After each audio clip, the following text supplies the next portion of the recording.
सर्वप्रथम मैं सभी देवी देवताओं को प्रणाम करता हूं।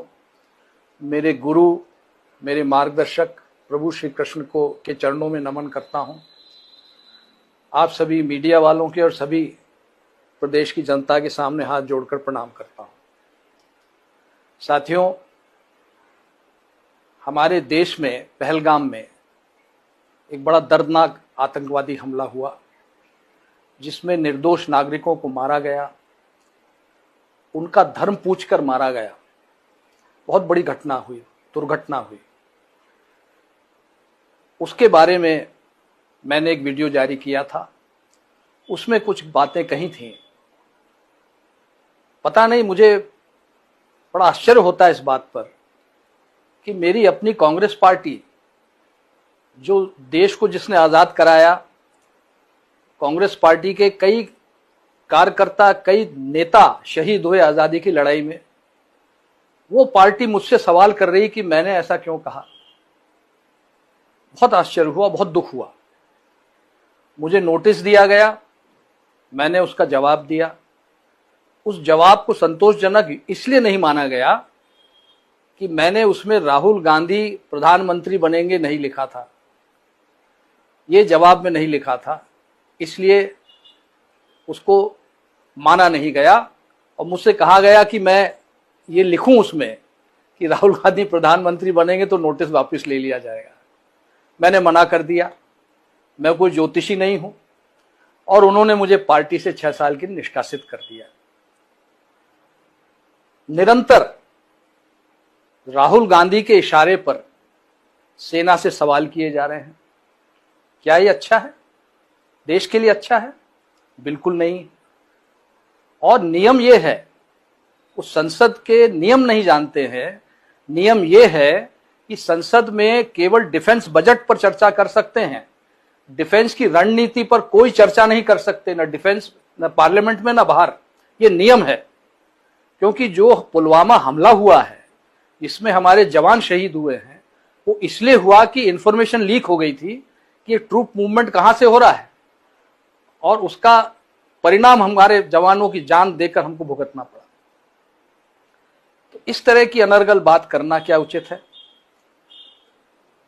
फिर जब पाकिस्तान का प्रधानमंत्री यह कह रहा है कि वो उन्हें रात को 2:30 बजे पता चला कि उनके सारे हवाई अड्डों को तबाह कर दिया गया है, कई उनके लड़ाकू जहाज तबाह कर दिए गए हैं, तो उसके बाद राहुल गांधी का ये पूछना कि कितने हवाई जहाज हमारे गिर गए, आप पाकिस्तान के प्रधानमंत्री से भी एक कदम आगे निकल गए, ये बहुत ही एक दुख की बात है।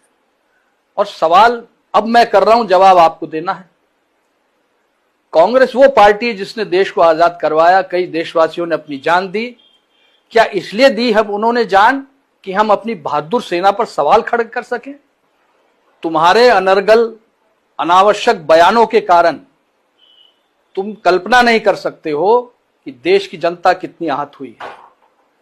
आज कांग्रेस का कार्यकर्ता तुम्हारे बयानों के कारण सर उठा के सम्मान से चल नहीं पाता है, जबकि दूसरी पार्टी के कार्यकर्ता सम्मान से सर उठाकर चलते हैं, स्वाभिमान से चलते हैं, सिर्फ तुम्हारी बयानों के कारण। पर ये तुमसे कोई कहेगा नहीं, क्योंकि तुम तो अपने चमचों से घिरे रहते हो, घिरे रहोगे, कोई फर्क नहीं आने वाला तुम। क्योंकि पूरे देश में तुम पैदल चले, पैदल चलने के बाद पूरे देश में आज पार्टी कहां खड़ी है? मध्य प्रदेश में 1 सीट नहीं है, और तुम अपने आप को रेस का घोड़ा कहते हो। अरे कितने बार तुम रेस हार चुके हो, ईवीएम को दोष देते हो और अपने आप को रेस का घोड़ा कहते हो। अपने से बड़ी उम्र के लोगों को, जो तुम्हारे पिता के साथ जिन्होंने काम किया, तुम्हारी पिता के उम्र के हैं, किसी को बारात का घोड़ा कहते हो, किसी को लंगड़ा घोड़ा कहते हो। तुम्हें शर्म नहीं आती है? और तुम बारात का घोड़ा क्या जानो कैसे चलता है, क्योंकि तुम्हारी तो बारात ही नहीं निकली, तुम्हें क्या पता बारात का घोड़ा कैसा चलता है। इसलिए फालतू बातें करना बंद करो। जो बुद्धिजीवी तुम्हारी पार्टी में है, जो समझदार लोग हैं, उनसे राय लो, और नहीं तो पार्टी का अंत देख रहे हो, आगे अंत ही होना है पार्टी का। पार्टी बिखर जाएगी, बिखर ही रही है। साथियों, आज समय आ गया एक नई कांग्रेस गठन करने का। आवश्यकता है हमें उस पार्टी की, ऐसी कांग्रेस पार्टी की जिसमें जनता, कार्यकर्ता निर्णय लें और कोई ऊपर का हाई कमान ना हो। फैसले हम बैठकर लें, कार्यकर्ताओं के बीच में फैसले लें, चौपालों में बैठकर लें, मैदानों में बैठकर लें, और तभी एक ऐसी कांग्रेस पार्टी हम खड़ी कर सकेंगे जिसका कार्यकर्ता स्वाभिमान से सर ऊंचा करके चल सकेगा। जहां तक रहा पार्टी के विभाजन का सवाल, तो स्वयं इंदिरा जी ने पार्टी का विभाजन कराया था, कौन सी नई बात है। और तुम्हारे कार्यकाल में तो 3-3 बार विभाजन पहले हो चुका है। और अब समय आ गया है कि मध्य प्रदेश में भी एक ऐसी कांग्रेस का गठन हो और ऐसा संगठन बने जिसकी सोच कम से कम राष्ट्रीय सोच हो और राष्ट्र हित को सर्वोपरि रखकर वो कांग्रेस पार्टी का काम करे। और यह होगा, अवश्य होगा। दूसरी बात, नरसिंह राव जी हमारे प्रधानमंत्री स्वर्गीय, जो कांग्रेस के अध्यक्ष भी थे और जिन्होंने देश को एक नई आर्थिक दिशा दी थी, नरसिंह राव जी ने, मनमोहन सिंह जी ने। तुम्हारी सोच लोग नहीं जानते हैं, पर आज मैं आप सबको बताना चाहता हूं साथियों कि नरसिंह राव जी का जब निधन हुआ था, उनके पार्थिव शरीर को इन लोगों ने कांग्रेस पार्टी के दफ्तर में रखने नहीं दिया था। इतनी नीच हरकत इन्होंने की है, ये कई लोगों को मालूम नहीं। आज मैं आपको बताना चाहूंगा, और मैं गलत हूं तो बताओ मैं गलत हूं। मनमोहन सिंह जी, जिन्होंने नई आर्थिक नीति बनाई जिसके कारण आज देश एक मजबूत स्थिति में पहुंच गया है, और जीएसटी जो लागू करी, उनकी सोच थी। वर्तमान सरकार ने उसको लागू किया जीएसटी को, जिससे करोड़ों, लाखों करोड़ों रुपया आज भारतीय कोष में आ रहा है, और जिससे सारे निर्माण के काम हो रहे हैं, सड़क बन रही है, हवाई अड्डे बन रहे हैं, हम लोग हथियार खरीद रहे हैं। ये क्यों? क्योंकि हमने उस जीएसटी का उपयोग किया है।